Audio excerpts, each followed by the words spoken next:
students, I am Pawan Kumar Swami and welcome to SST classes। जैसे कि अपन ने last topic के अंदर वाटर कंजर्वेशन वाला टॉपिक पढ़ा था, आरबीएससी के अंतर्गत जो वाटर रिसोर्सेज चैप्टर चला रखा है अपन ने, उसके अंतर्गत अपन ने वाटर कंजर्वेशन करके क्या पढ़ा था, टॉपिक पढ़ा था, जिसमें अपन ने अलग अलग तरीके पढ़े थे कि वाटर कंजर्वेशन क्या होता है, उसका सही मीनिंग क्या होता है, किस किस तरीके से वाटर कंजर्व किया जाता है। ये अपन ने लास्ट क्लास के अंदर पढ़ा था। आज उसी क्लास को अपन आगे कर रहे हैं और आज का जो अपना टॉपिक है वो traditional water conservation forms in Rajasthan, यानी राजस्थान के अंदर वो कौन कौन से तरीके हैं, पारंपरिक तरीके हैं जिनके द्वारा जो पानी होता है उसका क्या किया जाता है, संरक्षण किया जाता है। तो इसके लिए आप ये पूरा का पूरा वीडियो शुरू से लेकर लास्ट तक देखें ताकि आपको ये टॉपिक अच्छी तरह से क्या आ सके, समझ में आ सके। और अगर आपको अच्छा लगता है तो लाइक करें, अपने दोस्तों के साथ शेयर करें, और अगर आप मेरे चैनल पर पहली बार आए तो मेरे चैनल को सब्सक्राइब करें और बेल आइकन प्रेस करें ताकि आपको जब भी नया वीडियो डालूं तो उसका नोटिफिकेशन आपके पास तुरंत पहुंच सके। तो चलिए बिना कुछ देर किए आज का टॉपिक अपन स्टार्ट करते हैं। सबसे पहला जो ट्रेडिशनल तरीका है राजस्थान के अंदर वाटर को कंजर्व करने के लिए वो अपन पढ़ेंगे बावड़ी, जिसको स्टेप वेल भी कहा जाता है। बावड़ी के बारे में पढ़ेंगे। अगर हम बावड़ी के शेप की बात करें यानी आकार की बात करें तो सामान्यतः जो बावड़ी होती है वो क्वाड्रेंटिकल, सर्कुलर और ओवल टाइप की होती है, यानी उनका शेप जो होता है या तो क्वाड्रेंगुलर होता है या सर्कुलर होता है या ओवल। अगर अपन हिंदी में बात करें तो चतुष्कोणीय, और अगर गोलाकार और ओवल यानी आप अंडाकार भी मान सकते हो। तो इस तरह का क्या होता है, आकार होता है किनका, बावड़ियों का। किस तरह का, या तो क्वाड्रेंगुलर होगा, चतुष्कोणीय होगा, या सर्कुलर यानी गोल होगा, या फिर ओवल यानी अंडे की आकृति का जैसा उसका क्या होता है, शेप होता है। किसका, बावड़ीज का। इसके बाद bricks and artistic stones are used from their entry part till their central part. क्या कह रहा है कि जो इसका प्रारंभिक हिस्सा होता है और प्रारंभिक हिस्से से लेके जो मध्य का जो हिस्सा होता है, प्रारंभिक हिस्से से लेके मध्य तक के हिस्से के अंदर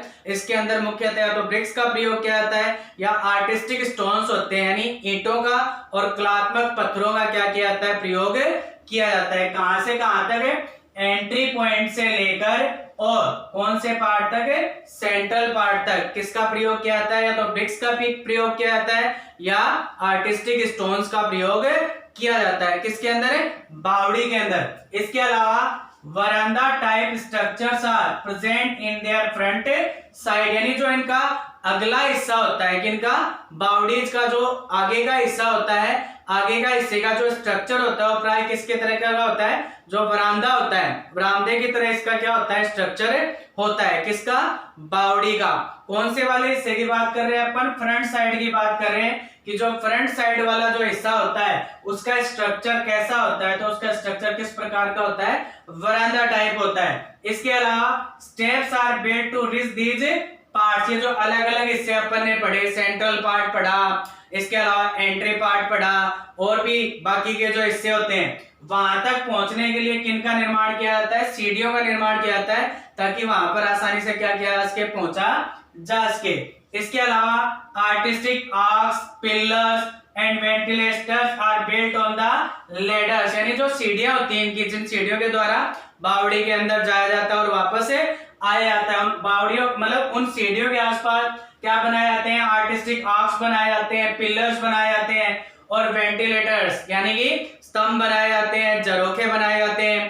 कहां पर, उन लेडर्स के ऊपर, सीढ़ियों के ऊपर, ताकि सही तरीके से उनको क्या किया जा सके, एडजस्ट किया जा सके। इसके अलावा statue of local water gods are present in the ventilators, यानी जो झरोखे लगाए जाते हैं बावड़ियों के अंदर, उन झरोखों के अंदर जो स्थानीय जो जल देवी देवताएं होते हैं उनकी क्या लगाई जाती है, मूर्तियां लगाई जाती है। किनके अंदर, उन्हें वेंटिलेटर्स के अंदर, क्योंकि माना जाता है भाई, अपन ने मैंने लास्ट क्लास में पढ़ाया था कि अपने अगर देश की बात किया जाए तो अपने देश में जल को अमृत के समान माना जाता है और उसके आधार पर अलग अलग देवी देवताओं का भी क्या किया जाता है, अनुसरण किया जाता है। क्यों, क्योंकि ऐसा माना जाता है कि उनके आशीर्वाद परिणाम स्वरूप ही जो है वो जल हमें क्या होता है, प्राप्त होता है। तो उनकी जो स्टेच्यूज होते हैं यानी जो उनकी मूर्तियां होती हैं उनको भी वेंटिलेटर्स के ऊपर क्या किया जाता है, लगाया जाता है। अब मुख्यतः इनका प्रयोग किसके लिए होता है, तो पर्सनल यूज के लिए होता है या सोशल।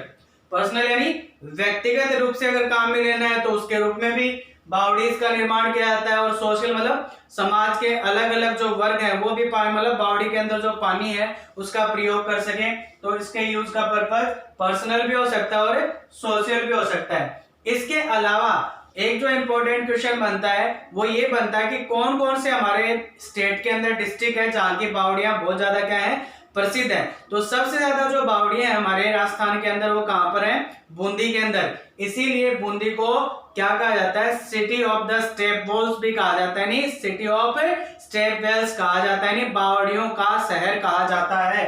किसको कहा जाता है, बूंदी को। मैंने लिखा हुआ भी है, Bundi is known as the city of step wells, यानी जो बूंदी है उसे बावड़ियों का शहर कहा जाता है। क्यों कहा जाता है, क्योंकि वहां पर बहुत अधिक मात्रा में क्या उपलब्ध है, बावड़ियां उपलब्ध है। इसके अलावा भी राजस्थान में कुछ और बावड़ियां जो बहुत ही ज्यादा क्या है, पॉपुलर है, जैसे कि तापी बावड़ी जोधपुर के अंदर, बंदरेश बावड़ी दौसा के अंदर, और विंटा की बावड़ी चित्तौड़ में, और चांद बावड़ी कहां पर, आभानेरी। ये बूंदी के अलावा वो स्थान है जहां की बावड़ियां बहुत ज्यादा क्या है, प्रसिद्ध है। दोबारा बता देता हूं, अगर अपन बात करें जोधपुर की तो जोधपुर के अंदर है तापी बावड़ी, अगर दौसा की बात करें तो बंदरेश, अगर अपन बात करते हैं चित्तौड़ की तो विंता की बावड़ी, और आभानेरी की बात करें तो चांद बावड़ी। तो ये बूंदी के अलावा ये ऐसे स्थान है जहां की बावड़ियां बहुत ज्यादा क्या है, लोकप्रिय हैं। तो ये था अपना बावड़ी वाला टॉपिक, जो ट्रेडिशनल तरीका है राजस्थान के अंदर वाटर को क्या करने का, कंजर्व करने का। दूसरा तरीका और पढ़ते हैं, दूसरा है पोंड्स, तालाब जिसको अपन बोलते हैं। इसमें क्या होता है, rain water gets collected in ponds and this water has been an important source of drinking water for livestock and mankind since generations। क्या किया जाता है, जो बरसात का जो पानी होता है उस बरसात के पानी को पॉन्ड्स में क्या किया जाता है, इकट्ठा किया जाता है। क्यों इकट्ठा किया जाता है, क्योंकि एक बहुत महत्वपूर्ण स्रोत होता है किसका, ड्रिंकिंग वाटर का।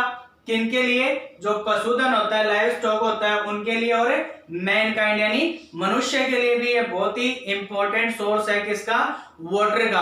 तो इसीलिए इसका इंपॉर्टेंस और ज्यादा बढ़ जाता है किसका, पॉन्ड्स का। और ऐसी बात नहीं आज से चला आ रहा है, बहुत पहले के समय से, यानी कई पीढ़ियों से अपन ये वाला जो वाटर कंजर्वेशन का तरीका है वो हमारे देश के लोग क्या करते हैं, काम में लेते हैं, और अपने स्टेट में भी ऐसा होता रहा है, क्योंकि पशुओं को भी वाटर की जरूरत पड़ती है और जो मानव होता है उसको भी पानी की बहुत जरूरत होती है। और राजस्थान स्टेट के अंदर तो बहुत ज्यादा दिक्कत होती है पानी की, जैसे मैंने वाटर कंजर्वेशन वाले में पढ़ाया था।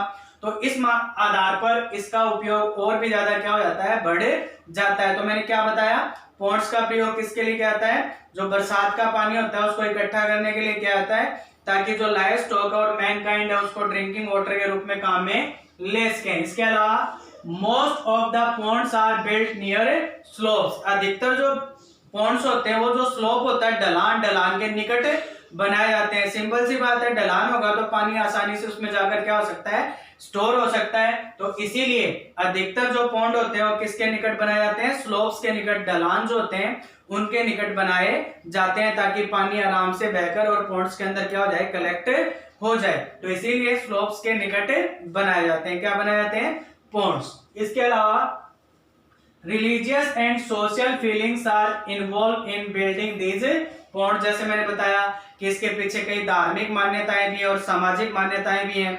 धार्मिक मान्यताएं जैसे मैंने वाटर कंजर्वेशन में बताया था कि हमारे देश के अंदर पानी जो होता है सब उसको अमृत के समान माना जाता है, अमृत माना जाता है।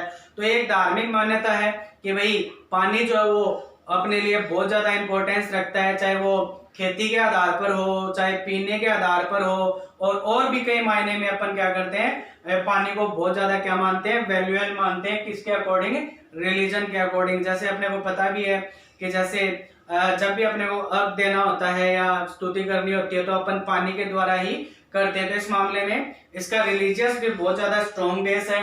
सोशल मतलब समाज को भी जो है अगर पानी की जरूरत है तो उसको क्या किया इसके, पूरा किया इसके। तो दोनों तरीके से रिलीजियस और सोशल फीलिंग्स के आधार पर इन पॉन्ड्स का क्या किया था, निर्माण किया था। जिस तरह से अपन ने बॉडीज के बारे में पढ़ा, इंपॉर्टेंट बॉडीज के बारे में पढ़ा।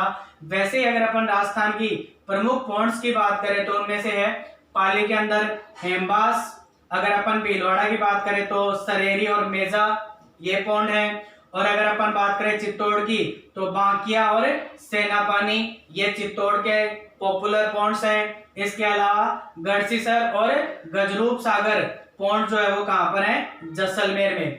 तो ये वो प्रमुख पॉइंट्स है राजस्थान के अंदर जो बहुत ज्यादा क्या है, पॉपुलर है। दोबारा बता देता हूं, पाली के अंदर हेमबास, भीलवाड़ा के अंदर सरेरी और मेजा, चित्तौड़ के अंदर बांकिया और सेनापानी, और जैसलमेर के अंदर गढ़सीसर और गजरूप सागर।